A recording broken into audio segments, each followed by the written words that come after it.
एक बार आप सबको मेरी तरफ pastor Cecil Victor John Jesus Way Ministry की तरफ से आप सब लोगों को बहुत-बहुत सलाम। और आज हम फिर एक बार पास्टर मुअज़्ज़म के साथ हैं, जो कि मेरे बड़े अच्छे दोस्त और मेरे छोटे भाई भी हैं।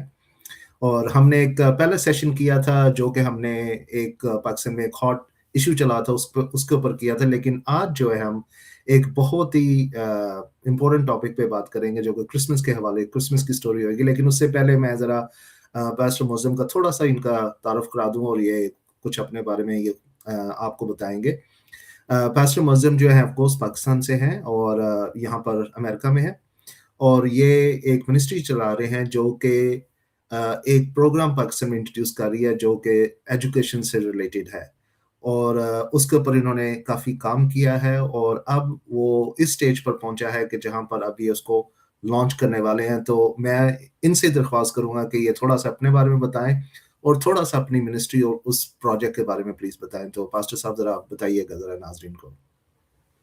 खुदावंद में आप सबकी सलामती हो। शुक्र करते हैं आज के दिन के लिए कि दोबारा मुझे मौका मिला कि मैं अपने भाई के साथ आप सबके सामने हाजिर हो सकूं और आपके सामने खुदा का कलाम शेयर कर सकूं। इससे पहले जिस तरह भाई ने दरख्वास्त किया कि मैं आपके सामने अपना तारुफ और अपनी मिनिस्ट्री का एक इंट्रोडक्शन रखूं, तो यशुआ मिनिस्ट्री खुदावंद ने मुझे एक विजन बख्शा, जिस विजन के तहत मैंने इस मिनिस्ट्री को अमेरिका में रजिस्टर किया और इसका हमने बेकायदा आप कह लें कि एक एग्रीमेंट किया है यहाँ की एक सेमिनरी के साथ, जो कि वर्ल्ड इम्पैक्ट ने तूमी सेमिनरी है, जो चर्च बेस्ड सेमिनरी है। हम उसको पाकिस्तान में लॉन्च करना चाहते हैं। जो विजन खुदावंद ने मुझे यहाँ पे बख्शा वो ये है कि हमें अपने चर्चेस में डिसाइपल मेकिंग पे काम करना है, क्योंकि खुदावंद चाहता है कि हम एक हेल्दी डिसाइपल, हेल्दी फॉलोअर्स बने। तो इस विजन के ताल्लुक से खुदावंद ने मुझे ये रोया बख्शी और मैं इसके ऊपर काम कर रहा हूँ। और इस तरह आगे खुदावंद हमारे लिए रास्ते खोलता जाएगा, तो हम पाकिस्तान में डिफरेंट सिटीज में इसको इंट्रोड्यूस करेंगे और डिफरेंट चर्चेस में, डिफरेंट सेमिनरीज में इस कोर्स वर्क को इंट्रोड्यूस करेंगे। बहुत ही अच्छा आपने इसके बारे में मेरे से तो आपने काफ़ी शेयर किया और आज आपने थोड़ा-सा हमारे नाज़रीन को भी बताया है। तो जैसे-जैसे ये मिनिस्ट्री आप लॉन्च करेंगे, हम अपने नाज़रीन को इसके बारे में और डिटेल्स देंगे। और अगर किसी को इसके बारे में कोई क्वेश्चन है या कोई इसके बारे में जानना चाहता है, तो वो भी हमसे कॉन्टैक्ट कर सकता है और हम उनको जो है हर किस्म की इन्फॉर्मेशन प्रोवाइड करेंगे। तो आज पास्टर जी हम क्रिसमस है, I mean it's almost Christmas. Pakistan में तो क्रिसमस ईव है Yeah, शायद इस टाइम, या yeah. क्रिसमस आफ्टरनून है शायद, 24th है वहाँ पर ऑलरेडी शायद। और हम अमेरिका में अभी क्या नाम है 23rd है, पर इट्स ऑलमोस्ट क्रिसमस। तो Yes. सारी दुनिया इस वक़्त क्रिसमस की खुशियाँ मना रही है और खुदावंद यीशु मसीह की विलादत का जो है वो वेट कर रहे हैं 25th दिसंबर। तो लेकिन आज जो हमने टॉपिक चुना है और जिसके ऊपर हम बात करेंगे, वो है कि व्हाट इफ जीसस हैडंट कम। अगर क्या होता अगर खुदावंद यीशु मसीह इस दुनिया में ना आते। तो पास्टर साहब पहले तो आप इस पे थोड़ी-सी जो है ना अपनी Um, अ जो आपकी इन्फॉर्मेशन है या जो आपकी रिसर्च है, आप ज़रा प्लीज़ बताएँ कि अगर वो खुदावंद यीशु मसीह ना आते इस दुनिया में। मैं इसके बारे में सोच रहा था जब हमने आपने ये मुझे क्वेश्चन भेजा, तो मैं इस पे गौर कर रहा था कि हम कहाँ पर होते। तो मैं जेनेसिस 3:15 पे चला गया। ये वो वर्स है जब खुदावंद ने प्रोफेसाई किया कि मैं इस दुनिया में यीशु मसीह को भेजूंगा, जो कि इस शैतान के सारे मंसूबे को कुचलेगा, उसको खत्म करेगा।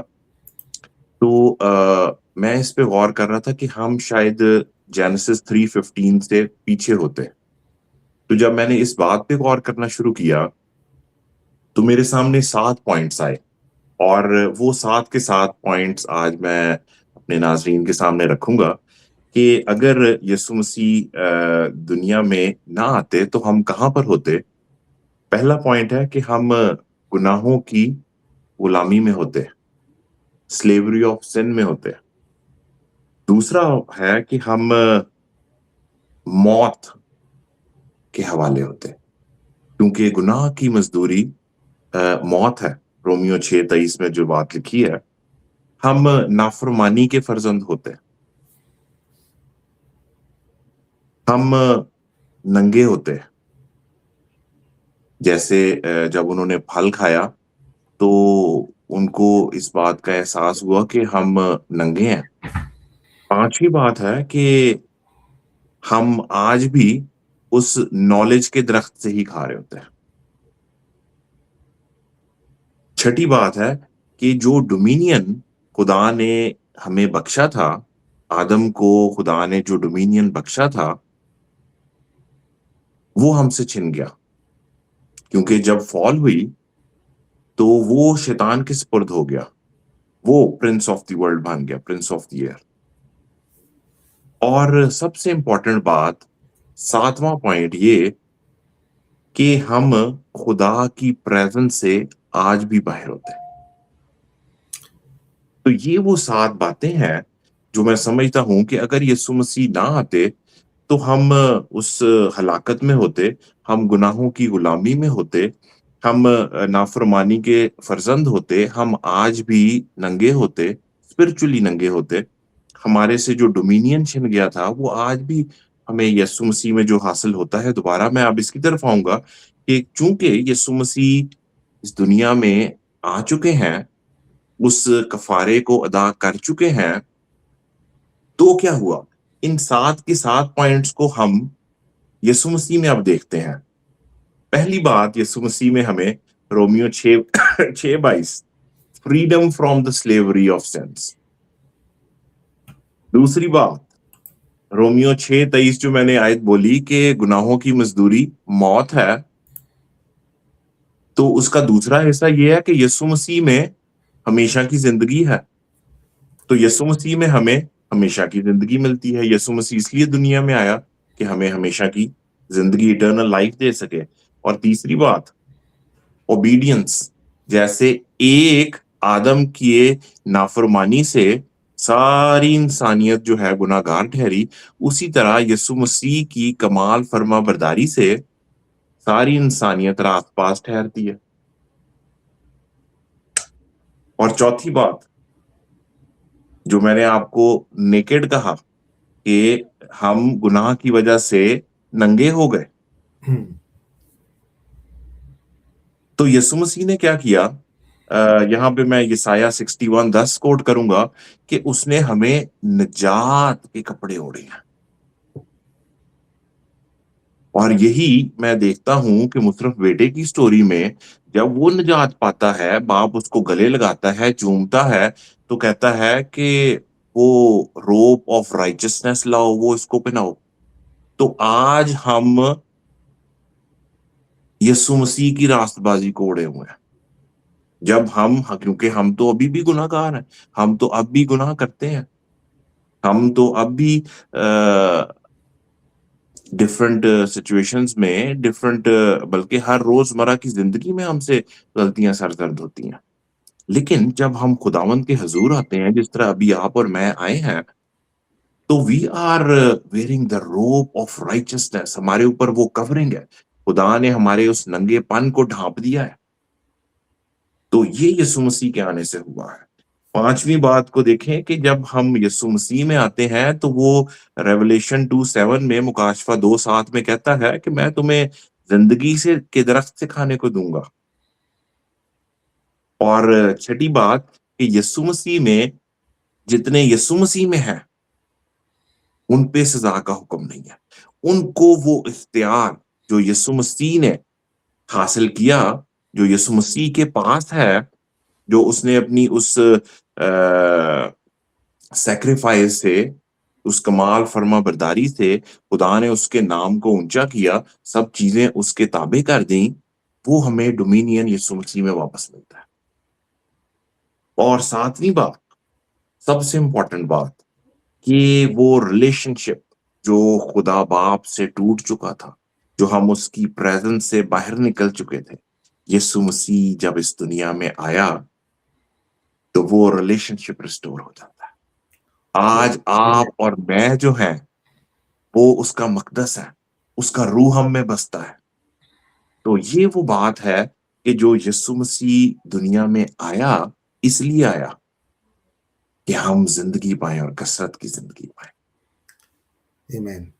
तो या पास्टर साहब, ये जो 7 पॉइंट आपने उनको बड़े अच्छे तरीके से ब्रीफली आपने एक्सप्लेन भी कर दिया, लेकिन हम सब के लिए इंक्लूडिंग मी एंड यू, हम दोनों खुदावंद के खादिम हैं, लेकिन जो हमारे दूसरे जो मसीही बहन-भाई हैं, इन 7 पॉइंट को जब हम देखते हैं, तो आपके ख़्याल में उनकी ज़िंदगी में इन 7 पॉइंट का कैसे वो उनकी ज़िंदगी में उनको अप्लाई करेंगे वो? खुदा का कलाम कहता है यीशु मसीह को पहन लो। जब हम यीशु मसीह को पहन लेंगे, जब हमने निजात पाई, हमने उसका बपतिस्मा लिया, तो हमने यीशु मसीह को पहन लिया। तो अब ये 7 की 7 बातें जो मैंने सारी वर्सेस भी अपने पास नोट की हैं, लेकिन हम इन सब वर्सेस को नहीं देखेंगे। अब हमारे ऊपर कोई सज़ा का हुक्म नहीं है, देयर इज़ नो कंडेमनेशन। हुँ, हम यीशु मसीह में रास्तबाज़ ठहरते हैं, हमारे पास ज़िंदा उम्मीद है। तो जो लोग गैर निजात याफ़्ता हैं, जो अभी भी इस निजात से नावाकिफ़ हैं, उनके लिए तो यीशु मसीह अभी भी नहीं आया। जिस तरह ज्यूज़ हैं, वो अभी भी अपने मसाया का इंतज़ार कर रहे हैं। तो वो अभी भी वहाँ पीछे हैं, उन पिछले 7 पॉइंट्स में हैं। वो गुनाहों की गुलामी में हैं, वो उस मौत के हवाले हैं, वो उस डिसोबीडियंस में हैं, वो अभी तक स्पिरिचुअली नंगे हैं। तो आज जितने भी लोग हैं जो इस बात को सुन रहे हैं, उनके लिए यही बात है। यही निजात का पैगाम है और यीशु मसीह अभी जब हम क्रिसमस के हवाले से देखेंगे, तो इस बात की गहराई को देखेंगे, इस निजात के पैगाम को देखेंगे कि यीशु मसीह इस दुनिया में क्यों आया। जी, तो आपके लिए ये बड़ा अच्छा आज मौका है कि आप इस निजात के कलाम को सुनें। इस सारी तालीमात जो आज हम खुदा के कलाम में से शेयर करेंगे, वो हमारे नाज़रीन जब इन बातों को सुनें, तो वो इसको अपने दिल में जगह दें क्योंकि एक ही बात आपको करनी है। If you confess with your mouth, अगर आप यीशु मसीह पे ईमान लाते हैं, अपने मुँह से इकरार करते हैं कि यीशु मसीह ही खुदावंद है, वो दुनिया में किस लिए आया, इन सारी बातों को हम आगे देखेंगे निजात के पैगाम में। हाँ, इससे पहले कि हम अगले पॉइंट पे चलें पास्टर साहब, थोड़ा-सा मैं क्योंकि आपने बड़ी प्यारी बात की है, जो कि मुझे थोड़ा-सा हम उसके ऊपर हम चाहेंगे कि बात करें, डिसोबीडियंस और ओबीडियंस, ठीक है ना? तो हम अगर अपनी लाइफ़्स को देखें, तो हम तो हमेशा ही डिसोबीडियंस करते हैं। तो अगर एज़ अ क्रिश्चियन अगर हम डिसोबीडिएंट हैं या हम खुदा के फरमानों को नहीं मानते या नहीं उन पे चलते, तो फिर क्या होएगा? खुदावंद तेरा खुदा इसके सिवा और क्या चाहता है? ये जो वर्स है, मुझे एग्ज़ैक्ट अभी इसका रेफ़रेंस याद नहीं, ड्यूटरोनॉमी इस तिश्ना की किताब में से, मैं हुँ, हमेशा इस बात पर गौर करता हूँ कि ये जो वर्डिंग है, खुदावंद तेरा खुदा इसके सिवा और क्या चाहता है कि तू उसके हुक्मों पर अमल करे। एग्ज़ैक्टली ये अब बात ये है कि हम हमेशा फ़ेल हुए। हम फ़ियर बेस्ड ओबीडियंस थी पहले, ड्यूटी बेस्ड ओबीडियंस थी। ओल्ड टेस्टामेंट में जब लेविटिकल हम सारे दौर को देखते हैं, दैट इज़ ड्यूटीफुल ओबीडियंस। तो ना तो हम उस ड्यूटीफुल ओबीडियंस पे पूरे उतर सके, ना तो हम उस फ़ियर बेस्ड ओबीडियंस पर पूरा उतर सके। तो खुदावंद ने एक काम किया, इसलिए खुदा का बेटा इस दुनिया में आया कि उस ओबीडियंस को खुद पूरा करे। उसने उस ओबीडियंस को हमारे लिए पूरा किया और उसने फिर हमें पता है क्या दिया? उसने हमें लव बेस्ड ओबीडियंस दिया। अगर तुम मुझसे मोहब्बत रखते हो तो मेरे हुक्मों पर अमल करो। जी हाँ, तो ये है इस बात का जवाब कि खुदावंद हमसे एक ही बात चाहता है। मैं यहाँ पे एक और बात शेयर करता चलूँ। हिब्रू का वर्ड है शिमा, सुन, सुन आए इस्राएल। ये जो वर्ड है सुन, ये शिमा है और इसका जो ट्रांसलेशन है हियर। लेकिन एक इंपॉर्टेंट बात ये है कि ये जो सुन है, इसी में ओबीडियंस इंक्लूडेड है।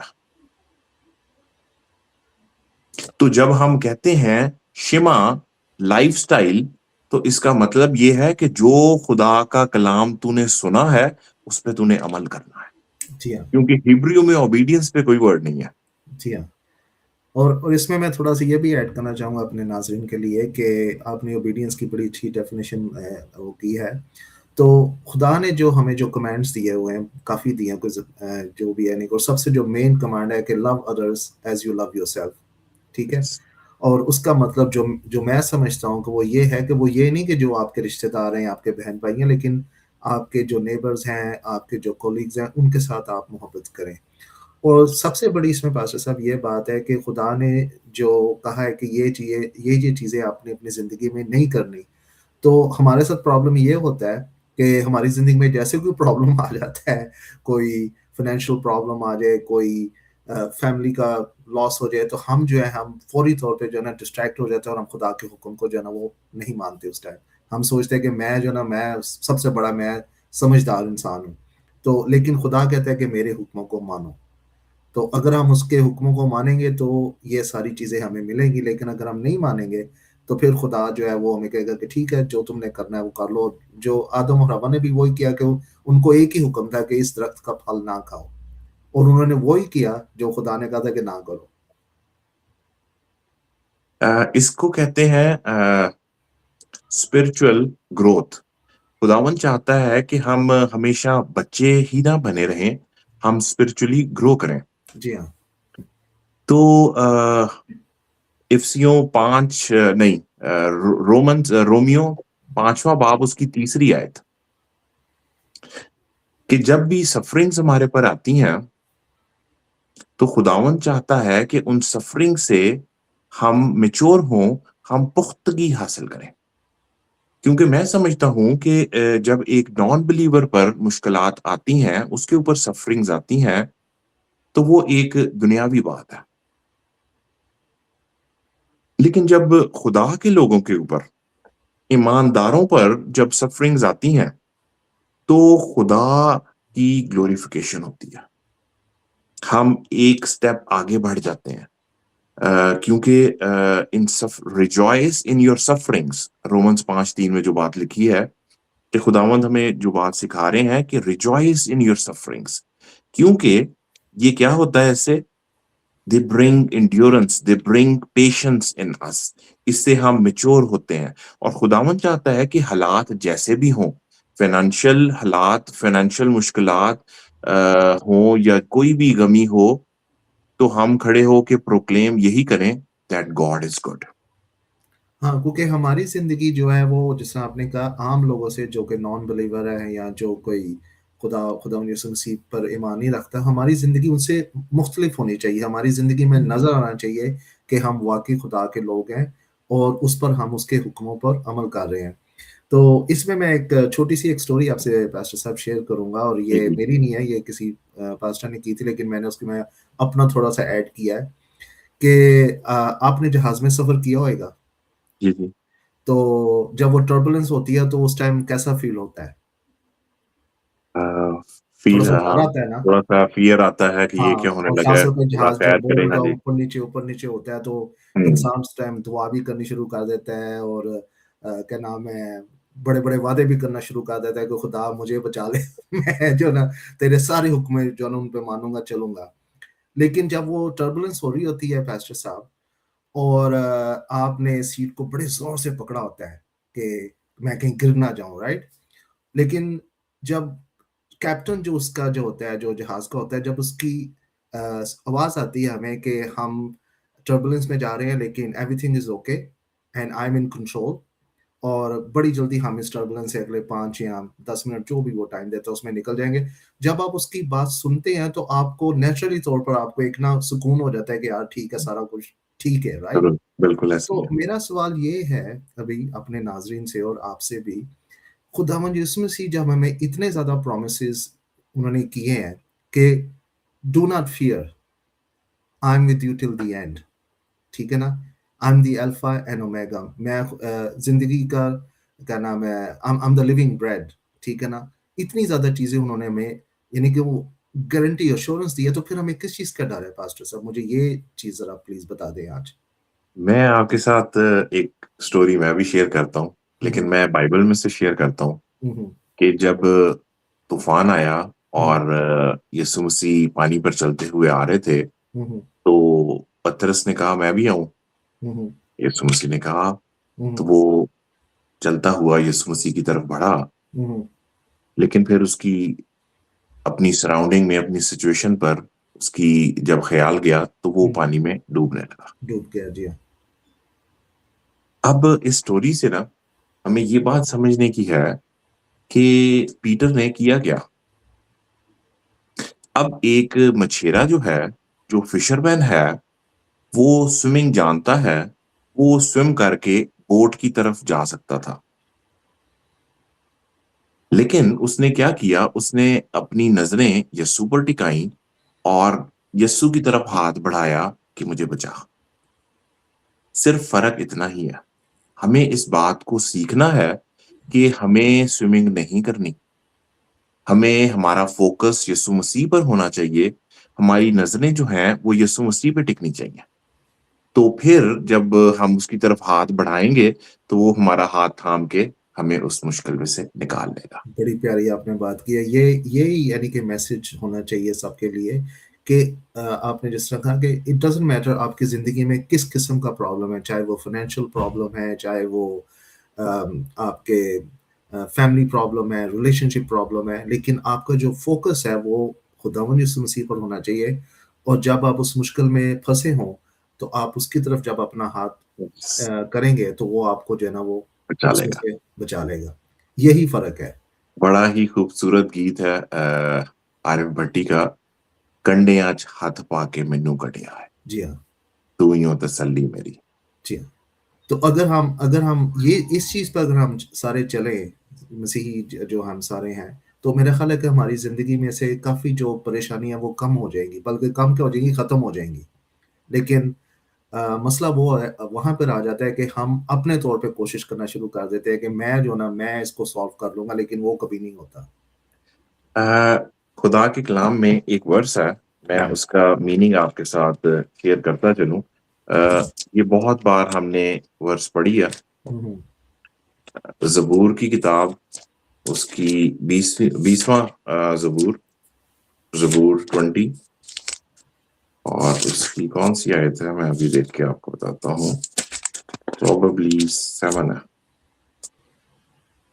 हाँ जी, 7 ही है। किसी को रथों का और किसी को घोड़ों का भरोसा है, पर हम तो खुदावंद अपने खुदा ही का नाम लेंगे। जी हाँ, और इंग्लिश में बहुत प्यारा लिखा है, जी, सम जी। Trust in the chariot and some trust in horses, but we trust in the name of Lord our God. Yes. अब मैं चाहता हूँ कि आप इंग्लिश में भी निकालें जोशुआ 11 बाब और वर्स कौन-सी है? 6। अच्छा, 6। तो तब इंग्लिश। खुदावंद ने यीशु से कहा कि उनसे ना डर, क्योंकि कल इस वक्त मैं उन सब को इस्राएलियों के सामने मार कर डाल दूंगा। तू उनके घोड़ों को की कोचें काट डालना और उनके रथ आग से जला देना। जी हाँ, इंग्लिश में है, the Lord said to Joshua, do not be afraid of them, because by this time tomorrow I will hand all of them slain over to Israel. You are to hamstring their horses and burn their chariots. तो खुदा ये ने जो ये हमें, जी हाँ, कितनी ज़्यादा अभी प्रॉमिस जो की बात है। ज़बूर में से वर्स पढ़ी हमने, जी हाँ। वो खुदा का हुक्म था। हुँ, हुँ। क्योंकि जब जंग होती है, तो इंसानी दिमाग तो ये कहता है कि उनके घोड़ों को, उनके रथों को तुम अपनी जंगी स्ट्रेंथ को बढ़ाने के लिए उनको तुम जमा कर लेना, हुँ, हुँ। वो अपने पास रख लेना। लेकिन खुदा का हुक्म ये था कि हैमस्ट्रिंग दोज़ हॉर्सेस, उनकी कोचें, यानी कि उनकी जो भी मुझे इसकी टेक्निकल नहीं पता, लेकिन हैमस्ट्रंग ही वर्ड मैं यूज करूंगा, यानी कि वो दौड़ ना सकें, वो सिर्फ घास खाने जोगे रह जाएं। इस जी हाँ, बात का ये मतलब है, वो जी, तुम्हारे किसी काम के ना रहें, जी हाँ, और उनके रथों को भी जला देना, ये खुदा का हुक्म था कि कहीं तुम अपनी स्ट्रेंथ ना बढ़ाने लग जाना, अपने जोरे बाजू पर तुम ईमान ना रखना। तो ये एक बात है जो जिस तरह आपने अभी शेयर की, तो उसका बात ही फोकस ही ये है कि हमारा ट्रस्ट जो है, खुदावन चाहता है कि हम उस पे, इसी तरह जदून की स्टोरी में भी खुदावन ने कहा इतने 10,000 लोगों पे नहीं, ये तो तुम कहोगे कि तुमने अपनी जंगी कुव्वत से, अपने नंबर से तुमने ये जंग जीती है, ये कम कर बंदे जरा। तो वो खुदावन ने तादाद में 300 है, कि वो 300 लोगों को फिर खुदावन ने जंग के लिए भेजा और उन्होंने खुदावन ने फतह दी, ताकि लोगों को ये बात पता चले कि ये खुदा का देना हाथ है जो हमें मिस्र से निकाल लाया। जी हाँ। तो अब हम अपने सेकंड क्वेश्चन की तरफ चलेंगे और वो हम दूसरे सेशन में आपसे डिस्कस करेंगे पास्टर जी। और हम आज चाहेंगे कि आप हमारी ऑडियंस से शेयर करें कि क्रिसमस की जो स्टोरी है वो है तो इंडीड जो खुदा यीशु मसीह थे, he came to redeem us from our sins and give us eternal life, जो कि जो कि उनका मेन उनका जो मिशन था। तो उसके ऊपर मैं चाहूँगा कि सेकंड जो हमारा जो भी जो सेशन होना है, आप ज़रा ये जो स्टोरी है ये हमारे नाज़रीन से शेयर करें और बताएँ कि जो खुदावंद यीशु मसीह ने जो हमें अब्दी ज़िंदगी दी है, उसके हमारे लिए क्या मायने हैं। तो वो हम सेकंड सेशन में डिस्कस करेंगे पास्टर जी। Sure, sure. तो आप कुछ बोलना चाहेंगे एंड में कुछ समराइज़ करेंगे? मैं आपके सामने टॉपिक को रखता हूं कि जो मैंने अपनी क्रिसमस स्टोरी का जो उसको टाइटल दिया है, वो है the son of God became the son of man. और ये जो टाइटल है, ये C.S. लुइस की किताब मेयर क्रिश्चियनिटी से लिया गया है। वहां पे पूरा फ्रेज भी मैं आपके सामने रखूंगा, और इसी की मैं आपके सामने पूरी तशरीह रखूंगा कि खुदावंद क्यों इस दुनिया में आए। The son of God became the son of man, that the sons of man may become the sons of God. बहुत तो प्यारा। यही आपके लिए, हमारे सारे नाजरीन के लिए नजात का पैगाम होगा, और मैं क्रिसमस की स्टोरी से इस सारी बात को बयान करूंगा। तो थैंक यू वेरी जैसा कि नाज़रीन आपने देखा, हमने पहले सेशन में ये डिस्कस किया कि अगर खुदावंद यीशु मसीह ना आते तो हम कहाँ पर होते। पास्टर जी ने बड़े अच्छे तरीके से उन्होंने 7 पॉइंट्स आपको डिस्क्राइब किए, बड़े बड़े ब्रीफली, और उनको थोड़ा सा एक्सप्लेन भी किया। और अब हम जो मेन है कि खुदावंद यीशु मसीह क्यों आए और हमारे लिए क्या मैसेज है, आज हम आपके साथ वो क्रिसमस स्टोरी शेयर करेंगे। तो आप हमारे साथ इस चैनल पे जुड़े रहें, प्लीज़ इसको शेयर करें, इसको लाइक करें। और अब हम आपको दूसरे सेशन में आपसे मिलते हैं। तो खुदावंद आप सबको बड़ी बरकत दे। आमीन।